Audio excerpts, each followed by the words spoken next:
mafunzo ya ufugaji wa kuku yamekuwa yakitolewa tu kama segment ndogo. Sasa tunataka tuanzishe mtaala mahususi wa kuzalisha wataalamu wabobevu katika sekta ya kuku. Na hiyo imetokana na mahitaji makubwa kutoka kwa sekta binafsi na ukuaji wa sekta yenyewe ya kuku nchini. Tumeona kwamba sekta ya kuku inachangia zaidi ya 18% ya nyama yote inayoliwa nchini. Lakini bado mapato yetu sekta ya kuku inachangia 1% tu. Maana yake bado kuna sehemu hatujafanya ufugaji unaostahili ili kuongeza tija kwa wafugaji wetu wa kuku.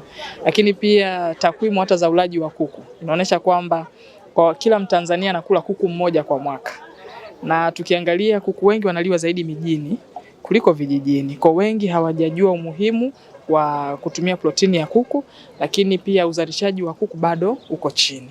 Kwa tumeona tuwekeze katika mtaala huu na tunaamini tukishapitisha mtaala huu na ukafuata channel zote, tunatarajia katika intake ya mwaka huu inayofuata ya wanafunzi wetu basi wataanza kufundishwa na tutapata wataalamu wabobevu katika sekta yetu ya kuku, na hivyo tutainyanyua na kuongeza tija katika sekta yetu ya kuku.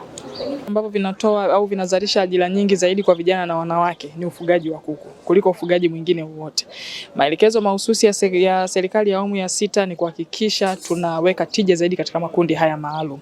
Kwa sisi kama wizara tunayasimamia hayo. Na mpango uliopo kwa mfano kwa sasa hivi tumetangaza fursa. Moja ya fursa hizo ni kutoa mikopo ya uwezeshaji kwa vijana wa kike na wa kiume kwenye ufugaji wa kuku. Kitu ambacho hakikuwahi kutolewa hapo awali. Kwa tumeshaanza utekelezaji wa hiki ambacho tunakizungumzia, na tunaamini japokuwa wataalamu walitakiwa watangulie kuwepo, lakini basi vyote hivi vinakwenda sambamba. Tunaanza uwezeshaji kwa makundi haya mahususi chini ya zile bilioni 200 zilizotolewa na Daktari Samia Suluhu Hassan.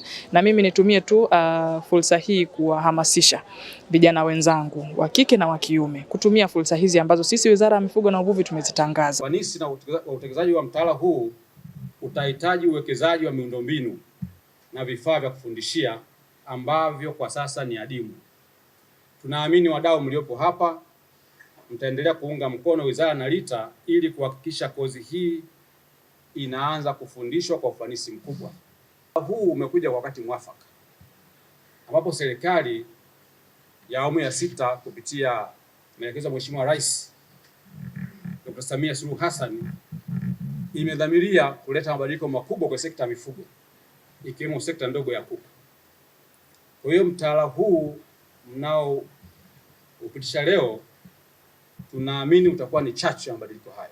Kwa hiyo kikao cha leo ni maalum kwa ajili ya kupitia sasa maudhui au mtaala ambao tayari umehusisha wataalamu pamoja na wadau wote wa sekta kwa ajili ya hatua ya kwanza na ya pili. Na hii hatua ya 3 ni kama ni hatua ya mwisho kwa wadau hawa sasa kuridhia kile tulichokubaliana kwamba kiingie kwenye mtaala tayari kwa ajili ya kufundisha na kuzalisha wataalamu ambao kwenda kwenye sekta. Napenda kushukuru RITA kwa juhudi ilizofanya kuhakikisha kwamba inapata wadau mahususi wa kuweza kusaidia maendeleo ya uandaji wa mitaala. Tumepitia mitaala yetu ya nyuma ya animal productions, lakini haikwenda kugusa straight kwenye kuku. Lakini this is a particular curriculum kwa ajili ya ufugaji wa kuku, na haitogusa tu kuku kama kuku.